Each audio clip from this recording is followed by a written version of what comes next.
Okay, this is going to be the notes for section 1.1a, which is basic algebra review. Hopefully this will be a bit of a review of previous math that you've done, but this should help you with the homework. Okay, first of all, we need to talk about two different definitions, specifically the difference between an expression and an equation. And the main difference is that an expression will not have an equal sign. Okay, expression, there is no equal sign. Whereas an equation does have an equal sign. Does have equal sign. And what that means is, on an expression, all you can do is simplify the expression. Another word that you might see might be reduce. And what that means is you're trying to write it in its most basic form. So how about we say reduce to simplest form, which means maybe you're going to add like terms, combine some terms and just basically rewrite it in as few terms as possible. So an example might be, let's say you just have 3x plus 2x plus 7. Notice there's no equal sign, so that's how I know it's an expression, not an equal sign.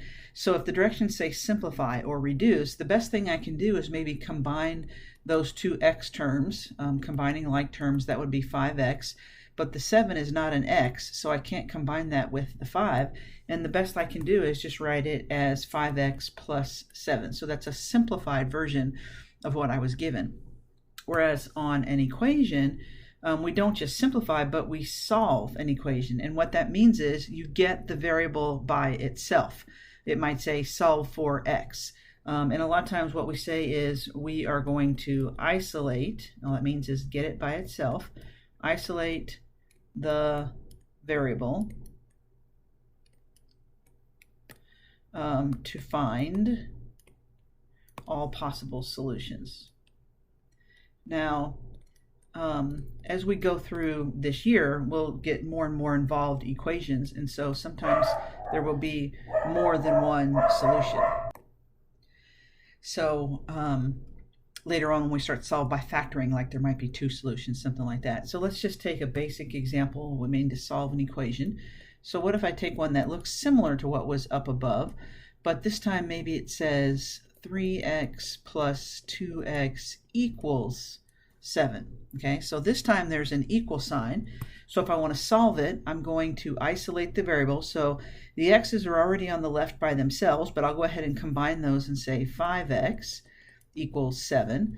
And if I want to get the x by itself, I'm going to divide both sides by 5. So x equals 7/5. So in this case, I was able to get the variable by itself and solve for x, whereas up on the top one, I couldn't solve for x because there was no equal sign. Okay, so a lot of the things that we'll be doing this year in Algebra 2 is some application problems, and the most important part of the application problem is not the answer, but it's the equation. In fact, as far as grading is concerned, that's probably where you're going to get the most points is from writing an equation, because just doing some scratch work in your head is not what we're looking for, because sometimes we'll give you a simple version of an equation or of an application just so that the math is easy to do, but we want to make sure that you can apply it in a lot of different scenarios. So that's why the equation is the most important part.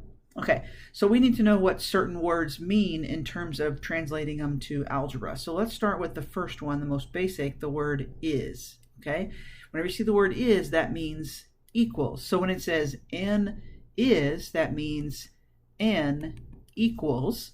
Okay, so the next part we have here, it says the number of days in W weeks. The number of days in W weeks. Well, if you're ever unsure what the equation is, think about some examples. So if I said how many days are in 2 weeks, you would say 14. If I say how many days are in 4 weeks, you would say 28, because what you're doing is you're taking 7, because there's 7 days in a week, and you're multiplying it by whatever that W is to represent the number of weeks. So we could say n equals 7 times W. Okay, let's go to the next one. it says P is, okay, there's that word is, so P equals, in this case, it says the product. Well, product means you're going to multiply. In this case, it says the product of 2, so I'm going to multiply 2 numbers. So there's one number times another number. Okay, what is it they want me to multiply? It says 2 consecutive integers. Okay, well, consecutive means in a row. So an integer is just a number. So 2 numbers in a row. So maybe 3 and 4, or 9 and 10, or 98 and 99. Okay, so it says they want the first integer to be in. Well, if the first integer is in, then what's the next integer? Well, isn't the next number just one more than that? So the next number would be n plus 1. And here's something that's really important. We want to get in the habit. We would never actually write n times n plus 1 the way this is written here, because you need to specify that you want to multiply the n times the entire phrase n plus 1. So we don't usually use that little dot for multiplication. We usually use a parenthesis like that. Okay, so the next one, it says S is, so S equals, all right, now what do we have? The sum of 3 numbers, okay? So one number plus another number plus another number. Okay, what is it I want the sum of? 3 consecutive odd integers. Okay, so they're right in a row, they're consecutive, but if we want them to be odd, then that means like 3, 5, and 7, or 97, 99, and 101. Okay, and it says we want the first integer to be in. So if the first one is in, the next odd number is not n plus 1, because if n is 3, n plus 1 would be 4. So if we want the next odd number, it would have to be n plus 2.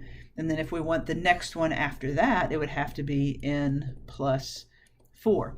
Now here's a situation where if we want to, we could put the n plus 1, or I'm sorry, the n plus 2 in parentheses and the n plus 4 in parentheses like we did above, but it's not necessary because this is addition. And if it's addition, you don't need the parentheses.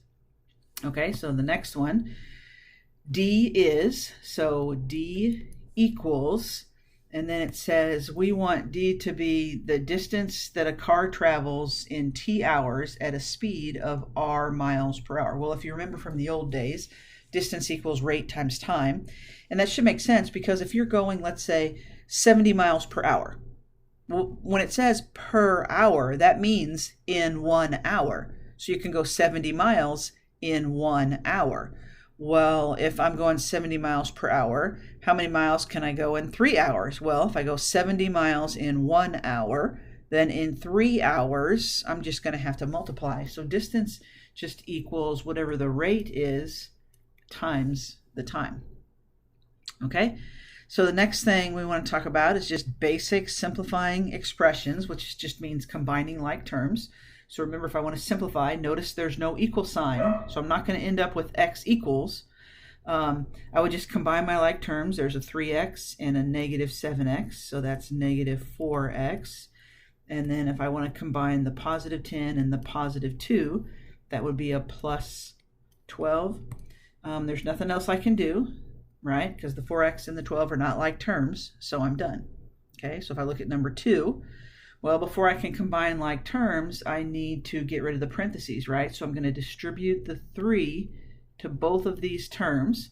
So I've got that first 3x squared, I've got that minus 2x, and now I distribute the 3, and I'm going to have minus 12. And remember, I'm really distributing a negative 3, so negative 3 times x squared would be negative 3x squared. Okay, now I can combine my like terms. So there's a 3x, positive 3x squared. There's a negative 3x squared. Won't those just cancel out? And so what I'm going to have left is just negative 2x minus 12. And I can't do anything with that. They're not like terms. So I'm done. Okay.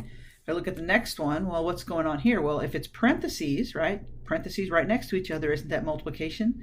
So isn't this just going to be an example where we apply that FOIL idea, first, outer, inner, last? And all that means is take the x times both of these. So x times 3x is 3x squared. X times negative 1 is negative x.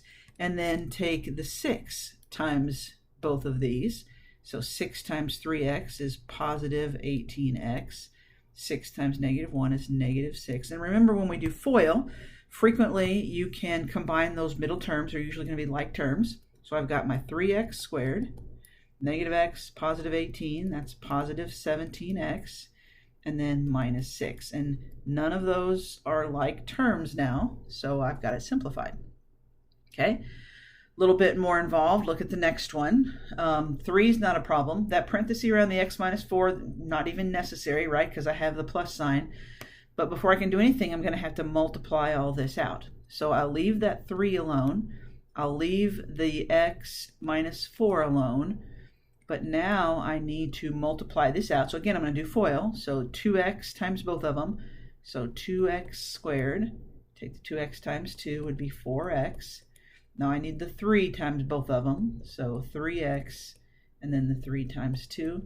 So again, before you're done, this is not simplified until I combine all the like terms. I like to start with the highest exponent. So let's see, there are no other x squareds. So 2x squared. Okay. So let's look at the x's. There's a 1x, 4x, and 3x. So 1, 4, and 3. If I add all that up, that's going to be 8x.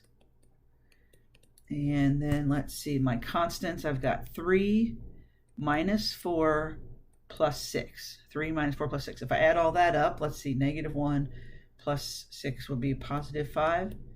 And I think that's all I can do, right? I've combined all of my like terms. That should be it. Okay, now notice the directions change. It says solve the equation. That means I'm going to end up with x equals something. Okay, so first thing I'm going to do is I'm going to simplify what I have over here on the left. So I've got my 2x, distribute the 3, so 15x, and then a minus 6. I still have the minus 8. All right, so now I'm going to do two things at once. Not only am I going to combine the 2x and the 15x, right, that's 17x, but if I want to isolate the x, if I want to get the x's alone, I need to move that minus 6 to the other side, right? So I'm going to add 6 over to this side. So that's going to become a 14. And if I want to solve for x, divide both sides by 17. So x equals 14 over 17. And something you're going to want to get used to in Algebra 2, just because you don't end up with a nice neat number like x equals 3 or something like that, doesn't mean it's wrong. Okay, we can have fractional answers, no problem. Okay, let's do one more on this one. Before I can solve, I'm going to have to get rid of those parentheses. Now notice that minus 1, I'm sorry, that minus, that's an implied minus 1 out here. So I really need to distribute that minus 1 to both of those. So I leave the 2x alone. If I distribute the minus, it's going to be a minus 8x. And then distribute the minus, it's going to be a negative 1. Now we're kind of back to where we were on the previous one. 2x minus 8x is negative 6x, and at the same time I need to get rid of that minus 1. That's not an x term. So I add 1. So on the other side I'm going to have 4. And if I want to solve for x, right, divide both sides by negative 6. So x equals, and I'm going to simplify the 4 over 6. So it's going to be negative 2 over 3. Okay? So now, you may remember order of operations. A lot of teachers, would call it PEMDAS. I'm not really into cutesy names, but whatever helps you remember. So basically, this is the order that you can simplify. So the first thing you should do is look for any P stands for parentheses. So anything that's inside the parentheses, you try and simplify. You might be able to, you might not. Next thing you would look for would be exponents. Exponents. Right? After exponents, multiplication and division come together. It's not like multiplication comes before division, okay?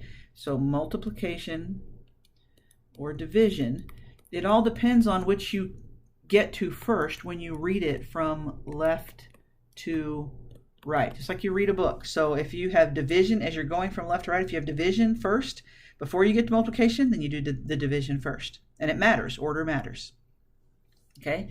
And then the A and the S, same idea, addition and subtraction, but it's not like addition comes before subtraction.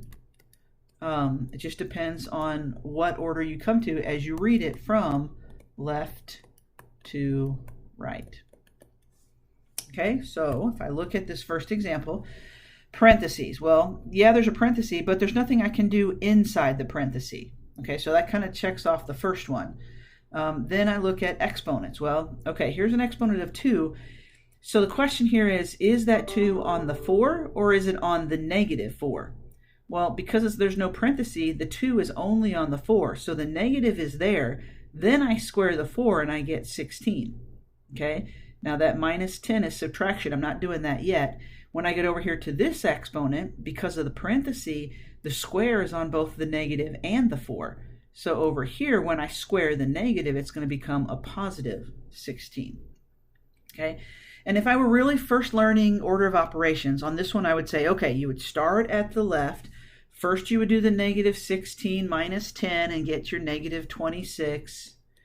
And then you would add your 16 and see what you get. You're going to end up with negative 10. And that's true.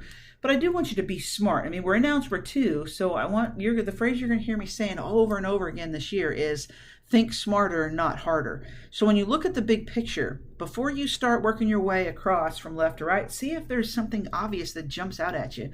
And what's obvious to me is that a negative 16 is going to cancel a positive 16. Well, that's just going to make my life easier, right? Because the only thing that's left now is negative 10. So my simplification here is going to come out to be negative 10. Okay, so if I look at the next one, there's nothing I can do inside the parentheses. So the next thing I have would be exponents. So right here, 2 squared is going to be a 4. So what I have is I've got, starting at the left now, I've taken care of my exponents. So now I'm going to look for any multiplication and division. So I've got 6 times negative 5 is negative 30. That minus sign represents subtraction. I just bring that down. But right here, I've got a negative 3 times a 4, right? So what I have there is negative 12. And notice that negative is different than that minus that was already there. See, little things you got to be careful of. And so hopefully you kind of remember whenever you see minus and negative, we always turn that into a plus, a positive. So I've basically got negative 30 and positive 12, which is going to give me negative 18. Okay. And then finally, this is classic ACT, SAT kind of thing. The whole evaluate, and all that just means is that you're going to substitute. Whenever you see the word evaluate, that just means you're going to substitute. So I strongly encourage you to do the substitution first all the way across, then do your simplifying. So in place of b, I've got 4. So first I'm going to have a 4 squared. And then I've got, that's going to be multiplied by g. So that's multiplied by negative 3. Whenever you're putting a negative in, just err on the side of safety and put it in a parenthesis. Okay, minus 2. b is 4. So I'm going to multiply by 4. Because it's multiplication, I'm going to use a parenthesis. And then times g, which is negative 3. And then plus, remember g is negative 3. And I want to square the entire g. So I've got to make sure I keep that in parentheses. Now I'm going to jump in and start doing order of operations. Nothing I can do inside the parentheses. Then I look for exponents. Okay, well, here's an exponent. 4 squared is 16. That's still being multiplied by negative 3. I still have the minus and the 2 and the 4 and the negative 3.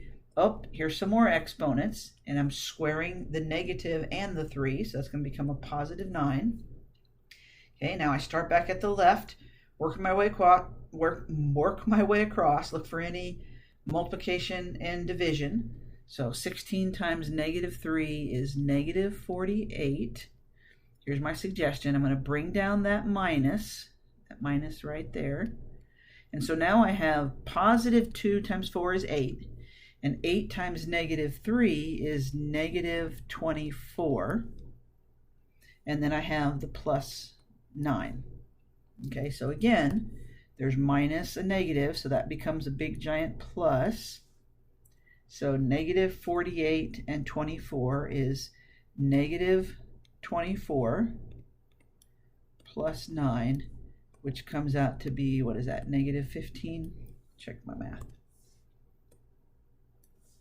Okay, so those are the notes for section 1.1a. Hopefully that helps.